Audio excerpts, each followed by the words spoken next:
Viral, bos warteg kepergok mesum saat istrinya pulang kampung. Video bos warteg kepergok mesum saat istrinya pulang kampung viral di media sosial.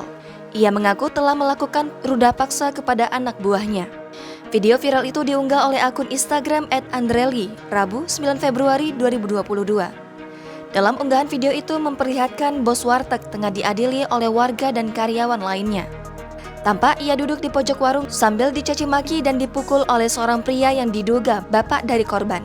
Awalnya, bos warteg selalu berbelit-belit menjawab pertanyaan yang diajukan kepadanya. Namun saat ditanya lagi dengan suara keras, ia baru menjawabnya. Sementara itu, di saat melakukan interogasi ini terdengar suara tangisan korban. Korban diketahui karyawan cantik yang ada di warteg tersebut. Dalam unggahan video itu disebutkan, bos warteg digerebek saat melakukan ruda paksa kepada karyawannya. Kejadian ini terjadi di Cikarang, Bekasi, Jawa Barat. Hingga kini, belum ada klarifikasi dari pihak terkait dan kepolisian setempat atas kejadian tersebut. Saya urusannya, aku mau diapain silakan. Enggak, gua nggak ngapa-ngapain lu. Lu langsung jawab semuanya ini ya. Aku tanggung jawab. Walaupun aku mau dibawa penjara nggak apa-apa. Udah diperkosa apa belum nih? Udah. Saya nggak mau sama.